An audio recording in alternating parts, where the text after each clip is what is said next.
मैं बहुत बहुत आभारी हूँ। आज सुबह से मैंने आप सबकी कविताएं भी सुनी और अपनी तारीफ भी बहुत सुनी, और मैं इतना भावुक हो गया हूँ तारीफ सुन सुन के कि आज मैं बहुत सच बोलना चाहता हूँ। सच ये है कि हिंदी से मेरा बहुत गहरा संबंध है ही नहीं। मैंने हिंदी पढ़ी ही नहीं। गलती से मैं अंग्रेजी भाषा में पढ़ा और 40 साल मैंने अंग्रेजी भाषा में एक यूनिवर्सिटी में कानून पढ़ाया। हिंदी भाषा से मेरा कोई बहुत गहरा संबंध नहीं है।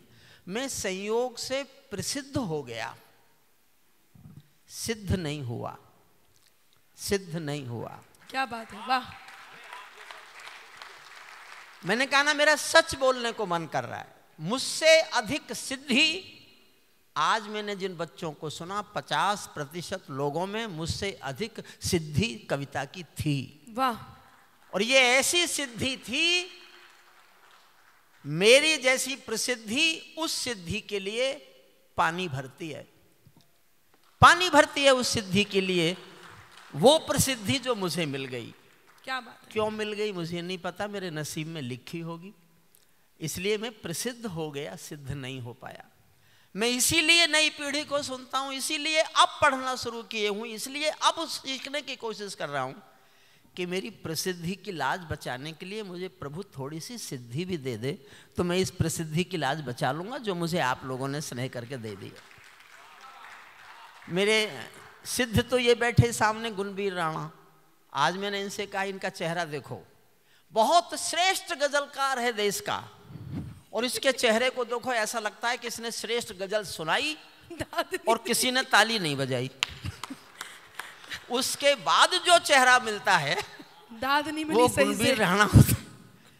गुणवीर, मेरा सच बोलने को जब कभी मन करता है तो मैं सच बोलता हूँ। मैं सिद्धि के लिए मैं भी तरसता हूँ, सिद्धि की तलाश। मेरे घुटने में चोट है, मुझे बैठ के पढ़ने की अनुमति आप दे दीजिए, मैं बैठ के पढ़ूँ। आदरणीय हरिओम पवार जी ने जो कहा, मुझे कुंवर दादा की पंक्तियां याद आती हैं। कहीं डॉक्टर कुंवर बेचैन जी ने कहा है, कोई उस पेड़ से सीखे मुसीबत में अड़े रहना, कोई उस पेड़ से सीखे मुसीबत में अड़े रहना, कि जिसने बाढ़ के पानी में भी सीखा खड़े रहना। मैं कितने ही बड़े लोगों की नीचाई से वाकिफ हूँ, मैं कितने ही बड़े लोगों की नीचाई से वाकिफ हूँ, बड़ा मुश्किल है दुनिया में बड़े होकर बड़े रहना। ये है डॉक्टर हरिओम पवार। ये लाइट बंद करा दी गई थी, बहुत अच्छा। ये जलाई किसने? हैं? नहीं, मैं इसको बंद होने के बाद भी अच्छा लगूंगा। मैं कोई वो थोड़ा ही हूं जिसकी कविता पर ताली नहीं बजी।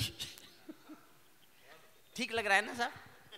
नहीं, वो वीडियो में अच्छे से नहीं आ पाएगा। आप साइड में मत देखना, आप सामने ही देखते रहना। वीडियो में चेहरा अच्छा आना चाहिए। एक तरफ की जला लो, एक तरफ की बंद। हाँ, एक तरफ की बंद कर दो। मैं एक कविता का थोड़ा हिस्सा सुना देता हूँ। पहला छंद, अगला बीच का छंद। अब बैठ जाओ, अब बैठ जाओ। अपनी कोई वीडियो नहीं, अब कोई उठना भी मत। मैं थोड़ी देर के लिए, भल्ला जी आप भी बैठ जाओ। ये कब कोई कवि चुरा ले जाएंगे क्या? पानी वानी सब रखा है। हमारे डीआईजी साहब हैं। डीआईजी साहब हमारा सौभाग्य, और इस काव्य कुंभ का सौभाग्य कि एक डीआईजी स्तर के अधिकारी अगर आपको सुनने के लिए रात के 12 बजे यहाँ बैठे, तो इससे एक तो ये पता लगता है कि लखनऊ की कानून व्यवस्था बहुत अच्छी है, कोई चिंता नहीं है। Thank you. यही गलती कर गए आप। ये देश भर के चोरी करने वाले, लेकिन ये सब सिर्फ दिल चुराते हैं साहब। बाकी चीजें तो जो चोरी करते हैं वो और ही कुछ चुराते हैं। डीआईजी साहब हैं तो मैं उनका सम्मान करता हूँ। सर, मैंने लॉ पढ़ाया तो एविडेंस एक्ट में एक चैप्टर पढ़ाते थे हम, कन्फेशन, अपराध स्वीकार करना। दुनिया की पुलिस में ये कंपटीशन हुआ कि संसार में सबसे अच्छी पुलिस कौन है। तो जापान की, ऑस्ट्रेलिया की, भारत की, कई देशों की पुलिस आई, और कंपटीशन ये था कि एक गधा खो गया था, उसको खोज के लाना था। जापान वाले नहीं खोज पाए, ऑस्ट्रेलिया वाले नहीं खोज पाए, कोई भी नहीं खोज पाया। अंत में भारत की पुलिस जो खोजने गई, फिर पुलिस उसको खोजने गई। तो भारत की पुलिस एक जंगल में मिली, एक बंदर पकड़ रखा था और उसको लाठियों से पीट रहे थे। बोले क्या कर रहे हैं आप, बंदर को लाठियों से क्यों पीट रहे हैं? बोले और पीटने दो, अभी ये कन्फेस करेगा कि मैं गधा हूं। बहुत बढ़िया। ऐसे भी कन्फेशन हुआ करते थे। अब मैं ये इसलिए कह रहा हूं कि ये कहना ही सुरक्षित है। क्या सर? सुनिए, मैं बहुत अच्छा, नाम का बिटिया ने संचालन भी बहुत अच्छा किया। हमारे आशीष अनल ने बहुत श्रेष्ठ कविता उठाई, चांदनी जी ने, और ये नई पीढ़ी के जो भी हैं, प्रख्यात है, कमल आग्ने है, सब ने बहुत अच्छा पढ़ा सचमुच। एक कविता की चौथी पंक्ति में शीर्षक है, उस शीर्षक को समझकर आप बताना इस कविता को आगे बढ़ाऊं कि कोई और कविता सुनाऊं। आप आधों की ताली बजी तो मैं आधी कविता सुना दूंगा, चौथाई लोगों ने ताली बजाई तो चौथाई कविता सुनाऊंगा, और सबने एक एक व्यक्ति ने ताली बजाई तो अधिक कविता सुनाऊंगा। पूरी तो फिर भी नहीं सुनाऊंगा, सुनिएगा बस। पैरों में अंगारे बांधे, सीने में तूफान भरे, पैरों में अंगारे बांधे, सीने में तूफान भरे, आंखों में दो सागर आंजे, कई हिमालय शीश धरे। मैं धरती के आंसू का संतरास नहीं तो क्या गाऊं, मैं धरती के आंसू का संतरास नहीं तो क्या गाऊं, खूनी तालिबानों का इतिहास नहीं तो क्या गाऊं, खूनी तालिबानों का इतिहास नहीं तो। सुनाऊं साहब, काफी सुनाऊं? नमस्कार सर, नमस्कार सर। सर बुरा मत मानना, मैं ये बिहार की पुलिस के लिए बोल रहा था। नहीं नहीं, बिहार की भी नहीं, वहां भी बीजेपी है, मैं झारखंड की पुलिस के लिए बोल रहा हूँ। बहुत बढ़िया, क्या बात है। ये मैं इसलिए कर रहा हूं कि जो पहले कवियों का असर आप पे पड़ गया है उसे थोड़ा कम करो। कम होने से काम नहीं चले तो उसे नष्ट करूं, क्योंकि मैंने जीवन भर कभी किसी और की दीवार पर अपना पोस्टर नहीं लगाया।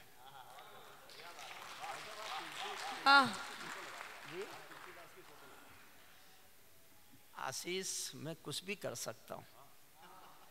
अब ये जो याद दिला रहा है, देखिए माफ करना मुझे, अगर अच्छा लगे तो मैं सुना रहा हूं, अच्छा नहीं लगे तो आशीष सुनवा रहा है। मैं पिछले दिनों इलाहाबाद गया तो मैं उनकी यूनिवर्सिटी में चला गया। मेरा शौक है, किसी भी यूनिवर्सिटी में जाता हूं तो उनकी लाइब्रेरी में जरूर जाता हूं। तो वहां एक मेरे हाथ में पुस्तक आ गई, महादेवी जी की, सत्य घटना है। महादेवी जी की एक पुस्तक थी, पुस्तक का नाम था मेरे संस्मरण महाकवि निराला के संग। और उस पुस्तक का कोई भी उठा कर देख लेना, पहला संस्मरण है कि एक दिन महाकवि निराला ने तुलसीदास जी की तस्वीर को जूतों से पीटा, जूतों से पीटा तुलसीदास की तस्वीर को। दोस्तों ने देख के कहा क्या हो गया आपको, पूजा करते हो तुलसीदास की, इष्ट मानते हो अपना, आज इनकी तस्वीर को आपने जूता मार दिया। तो निराला जी ने दो और मारे, बोले पीट लन दो। लोगों ने कहा बात क्या है? बोले बात क्या होती, मैं जो कुछ अच्छा अच्छा लिखना चाहता था ये कमबख्त सब कुछ मुझसे पहले लिख के चला गया। ताली इस बात पर मत बजाना, ताली मेरी बात अच्छी लगे तो बजाना। आज मेरा मन कर रहा है कि इन कवियों की तस्वीर अपने कमरे में टांगूं।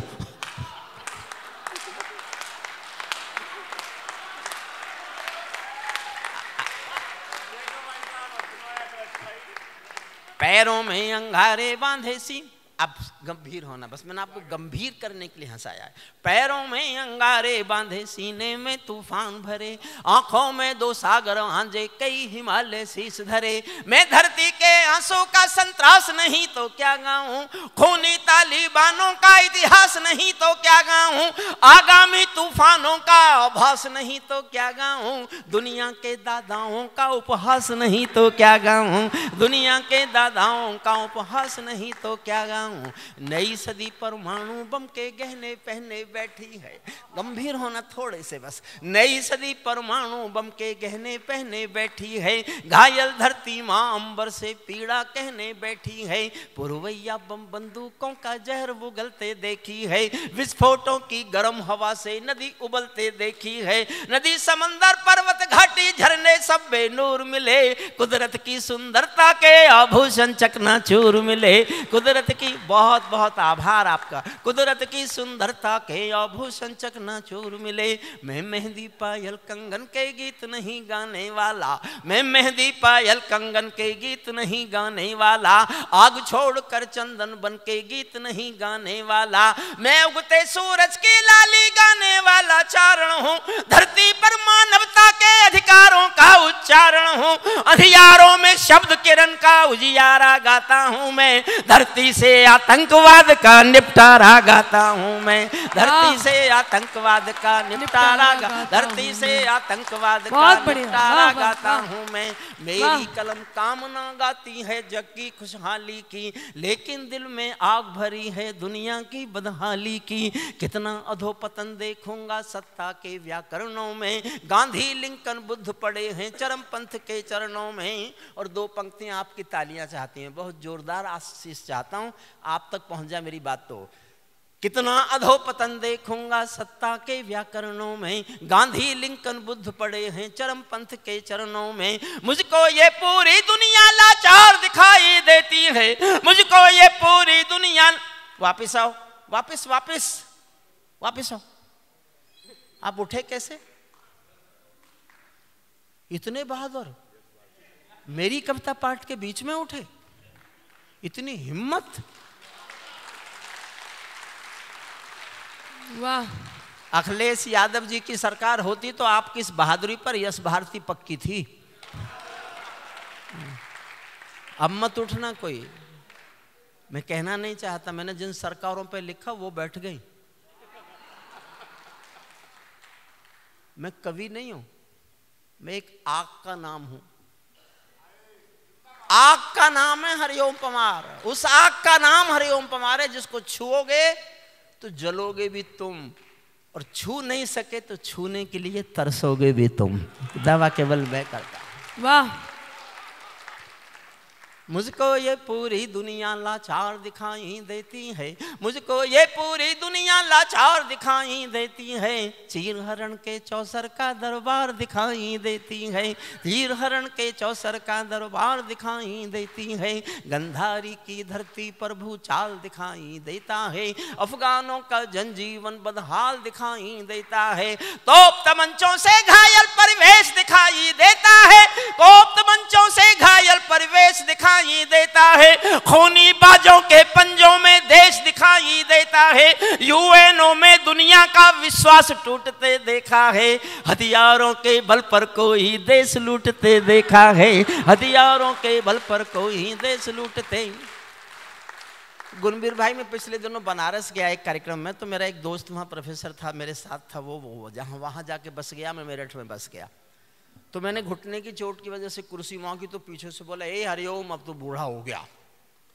अच्छा, उसने कहा तो ठीक ही था, अगर किसी बूढ़े को बूढ़ा कह दो तो बुरा नहीं मानना चाहिए, लेकिन मेरी तो ईगो को हर्ट हो गई। इस देश में ईगो बड़ी जल्दी हर्ट होती है, मेरी भी हर्ट हो गई। मुझे गुस्सा आ गया, मेरे मुंह से एक शब्द निकला, आपके आशीष चाहता हूं सबके, ऐसी मेरे मुंह से निकल गया। मैंने कहा, देख रहे, जब शाम को सूरज ढलता है ना, उस वक्त भी उसका नाम सूरज ही होता है।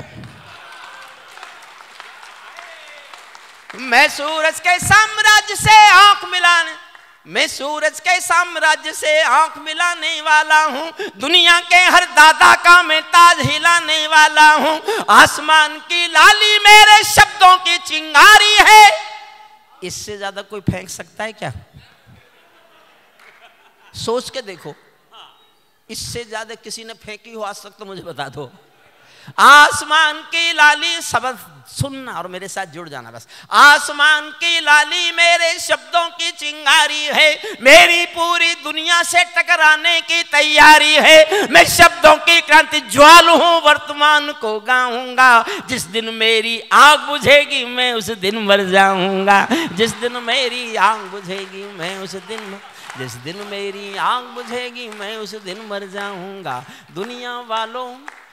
दुनिया वालों आने वाला वक्त तुम्हें धिक्कारेगा, महाशक्तियों की चुप्पी पर थूकेगा, धिक्कारेगा, महाशक्तियों की चुप्पी पर थूकेगा, धिक्कारेगा।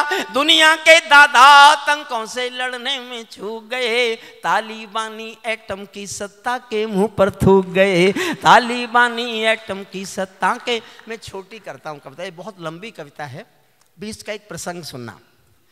तालिबानी जिनके अब्बा आका तुम थे अमेरिका, ये दुनिया का ऐसा दादा है, दुनिया में जहां भी अशांति है और किसी का भी किसी से झगड़ा है, एक तरफ ये है, एक तरफ ये है। चाहे बांग्लादेश का तख्ता पलट हुआ हो तो ये, लंका में जो हुआ तो ये, पाकिस्तान में जो हो रहा है उसके पीछे ये, रूस यूक्रेन लड़ रहे हैं। लोग समझते हैं यूक्रेन रूस लड़ रहे हैं, यूक्रेन रूस नहीं लड़ रहे, अमेरिका और रूस लड़ रहे हैं और यूक्रेन बर्बाद हो रहा है। एक खूबसूरत देश खंडहर बना दिया, उसमें बचेगा क्या? रूस हार भी गया तो यूक्रेन तो खत्म हो गया ना। सुनिए मन से। तालिबानी जिनके अब्बा आका तुम थे अमेरिका, इनको रूस से लड़वाने के खाका तुम थे अमेरिका, इनकी ट्रेनिंग इनका पोषण भूल गए क्या अमेरिका, अपनी खुदगर्जी में शोषण भूल गए क्या अमेरिका, तुमको अपने पापों के ही अंक मिले हैं अमेरिका। समर्थन करना जी भर के, मेरी बात ठीक लगे तो। तुमको अपने पापों के ही अंक मिले हैं अमेरिका, अपने पाले सांपों के ही डंक मिले हैं अमेरिका, अपने पाले सांपों के ही डंक मिले हैं अमेरिका। जिनका तुमने अंत लिखा था उन्हें जिलाकर चले गए, पता नहीं क्यों समझौता किया। और मेरा अपना दृढ़ विश्वास है कि अगर अफगानिस्तान में समझौता करके तालिबानियों से अमेरिका नहीं भागा होता तो आज हमास का हमला इजराइल पर हुआ ही नहीं होता। ये कट्टरपंथ को जन्म दिया था तालिबान के सामने लौट करना। जिनका तुमने अंत लिखा था उन्हें जिलाकर, वापस बैठो, वापस। इसके बाद भी हिम्मत। बांग्लादेश के हो क्या? प्लीज थोड़ी देर बैठिए, बस मैं खत्म कर रहा हूं अभी जल्दी से। जिनका तुमने अंत लिखा था उन्हें जिलाकर चले गए, भोले भाले अफगानों का हृदय तोड़ कर चले गए, जहरीले सांपों के घर में दूध छोड़ कर चले गए। और फिर समर्थन मांगता हूं, जहरीले सांपों के घर में दूध छोड़ कर चले गए। जिस दिन काबुल से अमेरिकी हाथ छूटते देख लिया, हमने दुनिया के दादा का दम्भ टूटते देख लिया, हमने दुनिया के दादा का। मैं अंतिम छंद सुनाता हूँ। एक लंबी कविता मैंने लिखी थी ऐसे इतिहास पढ़ के। अंतिम छंद मैंने इसलिए लिखा, 2021 में 15 अगस्त को अफगानिस्तान पर तालिबानियों का कब्जा हो गया था पूरा। उस दिन उनका प्रेस प्रवक्ता बयान दे रहा था, मैंने यहाँ टीवी पे सुना, 6-7 बार वो बयान आया। तालिबानियों का प्रेस प्रवक्ता बोल रहा था कि we have got our motherland, Kabul and total Afghanistan, our next target is Jammu and Kashmir, the jihad in Jammu and Kashmir, and due to brotherhood we will support the jihad in Jammu and Kashmir and we will get it liberated। और मैंने कहा इनके इरादे तो बहुत खतरनाक है। तब मैंने अंतिम छंद दुनिया को सुनाने के लिए लिखा, वो मैं आपको सुनाना चाहता हूं, सुन लीजिए। अंतिम छंद बस। तालिबानो अपने घर में नाचो कूदो खेल करो, तालिबानो, उन्होंने कहा हमारा अगला लक्ष्य कश्मीर है, कश्मीर का जिहाद है, और ड्यू टू ब्रदरहुड, भाईचारे के नाते। तब सुनना, तालिबानो अपने घर में नाचो कूदो खेल करो, जिससे चाहो जंग करो तुम, जिससे चाहो मेल करो, लेकिन मेरे कश्मीर के सपन देखना बंद करो, लेकिन मेरे कश्मीर के सपन देखना बंद करो, पाकिस्तानी गरम तवे पर हाथ सेकना बंद करो, पाकिस्तान। मैं आपको उछालूंगा कुर्सियों से, और मैंने कुर्सियों से आपको नहीं उछाल पाया तो मैं काहे का हरिओम पवार, काहे का हरिओम पवार। सुबह से तारीफ हो रही है, हमारे दादा, हमारे हिमालय, हमारे ये। और देखो मैं इसलिए सुन रहा था कि तारीफ तो बहरा भी सुन लेता है, बहरे को भी अपनी तारीफ सुनाई दे जाती है। चाहे मैंने कान बंद करने की कोशिश की फिर भी सुन तो रही था। लेकिन मैं सबको भी सुन रहा था। सुनिए फिर मन से इस अंतिम संत को सुन लीजिए, फिर आप चाहेंगे तो मैं एक आपको अच्छी कविता सुना सकता हूँ जो मैं मंचों पर कभी नहीं सुनाता, 2 मिनट की। गुणवीर सामने बैठा है इसलिए। ताली बांधो अपने घर में, खेलो कूदो खेल करो, जिससे चाहो जंग करो तुम, जिससे चाहो मेल करो, लेकिन मेरे कश्मीर के सपन देखना बंद करो, लेकिन मेरे कश्मीर के सपन देखना बंद करो, लेकिन मेरे कश्मीर के सपन देखना बंद करो, पाकिस्तानी गरम तवे पर हाथ सेकना बंद करो, तालिबानी अब्बा चाचा जो भारत में आएंगे ओसामा की तरह समंदर में दफनाए जाएंगे, ओसामा की तरह समंदर में दफनाए, ओसामा की तरह समंदर में दफनाए, ओसामा की तरह समंदर में दफनाए जा। मैंने कहा तो ये कष्ट आपको कई बार करना है अभी तो। ओसामा की तरह कफन के बिन दफनाए जाएंगे, हम घाटी में आतंकी अभियान कुचल कर रख देंगे, कोयल के घर कौवों का अरमान कुचल कर रख देंगे, जो घुसपैठी घाटी में बारूदी गर्म हवा देंगे, हम उनको जन्नत की 70 हूरों से मिलवा देंगे, हम उनको जन्नत की 70 हूरों, हम उनको जन्नत की 70 हूरों, बस आ जाओ, हम उनको जन्नत की 70 हूरों से मिलवा देंगे, चंद किराए के ये गुंडे और तमंचे पिंडी, जोश देखना चाहता हूं मुझ में ज्यादा कि आप में, चंद किराए के ये गुंडे और तमंचे पिंडी के सौदागर बनकर बैठे हैं आतंकों की मंडी के, पहले इनको संविधान की परिभाषा में समझा दो, ना समझे तो फिर बुलडोजर की भाषा में समझा दो, ना समझे तो फिर बुलडोजर की ना समझे तो फिर बुलडोजर की भाषा में समझा दो,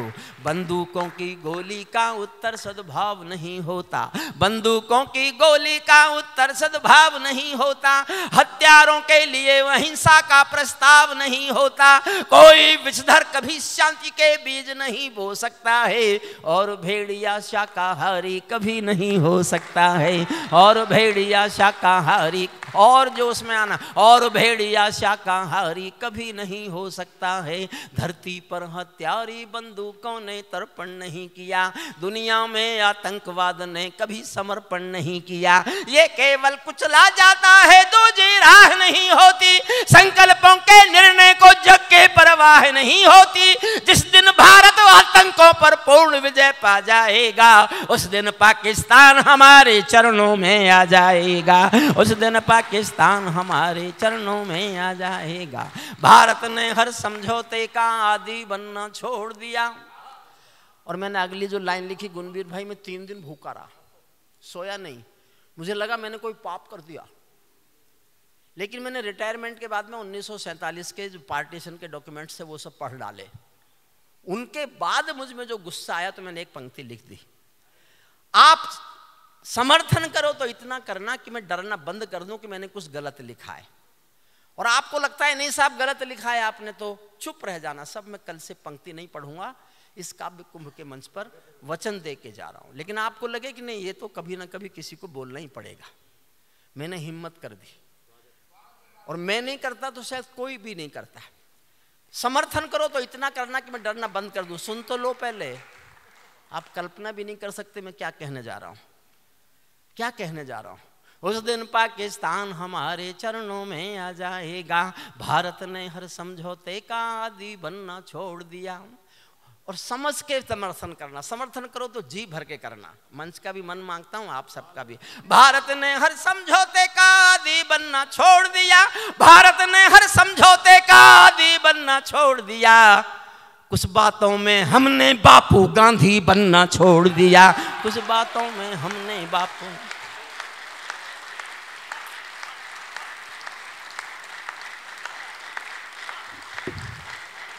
माफ कीजिए मैंने जीवन में कभी एक पल मजहबी होकर नहीं सोचा, एक पल भी मैं कभी मजहबी नहीं हुआ, मेरे खून में जगह नहीं है मजहबीपन को, लेकिन मैंने डॉक्यूमेंट पढ़े उसके बाद क्या सच मेरे सामने आके खड़ा हो गया, डराता है मुझे, मैं एक सच बता रहा हूं आपको। 1947 में भारत पाकिस्तान का बंटवारा जनसंख्या के आधार पर हुआ था, 22 करोड़ हिंदू थे, 11 करोड़ हमारे दूसरे भाई थे, 1/3 जमीन उनको दी गई क्योंकि वो जनसंख्या में 1/3 थे। 11 करोड़ वो थे, 22 करोड़ हम थे। 1/3 जमीन बांट के उन्होंने पूर्वी पाकिस्तान और पश्चिमी पाकिस्तान, 2 पाकिस्तान ले लिए। फिर 11 करोड़ में से 3 करोड़ गए नहीं, उनके हिस्से की जमीन कहां है?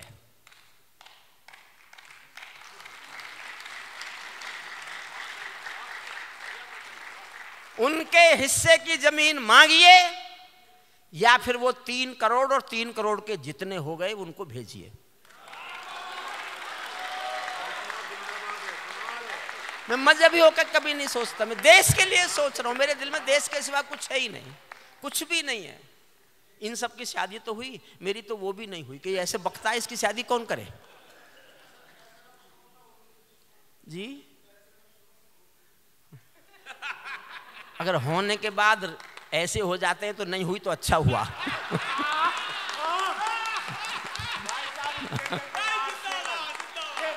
भारत ने हर समझौते का आदी बनना छोड़ दिया, कुछ मसलों में हमने बापू गांधी बनना छोड़ दिया। नई सदी का भारत है ये 62 वाला दौर नहीं, हम भी दुनिया के दादा हैं, दिल्ली हैं लाहौर नहीं। हम भी दुनिया के दादा हैं, दिल्ली हैं लाहौर नहीं। धरती अंबर और समंदर को ये भाषा समझा दो, दुनिया के हर पंच सिकंदर को ये भाषा समझा दो। अब खंडित भारत माँ की तस्वीर नहीं होने वाली, कश्मीर किसी के अब्बा की जागीर नहीं होने वाली। कश्मीर किसी के अब्बा की जागीर नहीं होने वाली। हमने अपने संविधान से 370 मिटा दिया। दावा कर रहे हैं कि वापस लाएंगे। कोई राज्य सरकार 370 वापस ला सकती है क्या? मान लो उनके 90 के 90 जीत गए, फिर भी वो वापस ला सकते हैं क्या? क्या देश से मजाक कर रहे हैं? जो काम उनका है ही नहीं उसको करने का दावा कर रहे हैं। वो 370 भी वापस ले आएंगे और 35 भी वापस ले आएंगे, विधानसभा जीत गए तो। किससे झूठ बोल रहे हैं? किससे झूठ बोल रहे हैं? हमने अपने संविधान से 370 मिटा दिया, नेहरू जी ने डाला था जो सांप गले से हटा दिया। उरी का उत्तर घर में और जोश देना, उरी का उत्तर घर में घुसकर चोट से देना सीख लिया। पुलवामा का उत्तर बालाकोट से देना सीख लिया। पुलवामा का उत्तर बालाकोट से देना सीख लिया। रावलपिंडी के दिल में जब खोट दिखाई देता है, रावलपिंडी के दिल में जब खोट दिखाई देता है, उनको सपनों में भी बालाकोट दिखाई देता है। उनको सपनों में भी बालाकोट दिखाई। और दिल्ली की गद्दी पर कोई होता मैं ये पंक्ति पढ़ता। अगर मैं दुनिया से बात कर रहा हूँ, दुनिया से बात कर रहा हूँ, समझते नहीं है लोग। मुझे कहते हैं हरिओम पवार एक पक्षीय हो गया। नहीं हुआ, मैंने जीवन में कभी किसी के पक्ष में लिखा ही नहीं है। कोई भी होता मैं अपने देश के समर्थन में बोलता, और जो बोलता मैं उस पर आपकी मोहर लगवाना चाहता हूँ। सुनना, रावलपिंडी के दिलों में जब खोट दिखाई देता है, उनको सपनों में भी बालाकोट दिखाई देता है। हमने डर को कूटनीति से दूर हटा कर रखा है, हमने डर को कूटनीति से दूर हटा कर रखा है। दिल्ली के सिंहासन पर एक शेर बिठा कर रखा है। दिल्ली के सिंहासन पर एक शेर बिठाकर। अंतिम 2 लाइन सुनना। भारत की संसद ने कसमें खा खा कर स्वीकारा है, भारत की संसद ने कसमें खा खा कर स्वीकारा है। पाकिस्तानी कब्जे वाला सब कश्मीर हमारा है। दिल्ली के सिंहासन से ये निर्णय जाने वाला है। पाकिस्तानी कब्जे वाला वापस आने वाला है। पाकिस्तानी कब्जे वाला। बहुत बहुत धन्यवाद। कार्यक्रम चलेगा। जो बच्चे नहीं पढ़ पाए हैं, जो नहीं पढ़ पाए हैं, उन सबको पढ़ने का मौका दिया जाए। और जब तक कि, और ये एक प्लीज रुकिए, मैं गलती, मुझे भूल गया मैं। एक पुस्तक है काव्य अर्चना, ये पवन आगरी जी की परिचित हैं, और इनका हमारे कुंभ में ये पिछले वर्ष आई थी, और किसी अब इस दुनिया में नहीं है। उनके पति ने उनकी पुस्तक छपवाई है, आज उसका विमोचन है। पवन आगरी जी पुस्तक लेके, अर्चना अर्पण, अर्चना उनका नाम है। वो पिछले कुंभ में उपस्थित थी। हम उनको श्रद्धांजलि देते हैं और उनकी पुस्तक का विमोचन आप सबके सहयोग से, आपकी तालियों के बीच करते हैं। प्रभु उनकी आत्मा को शांति प्रदान दे।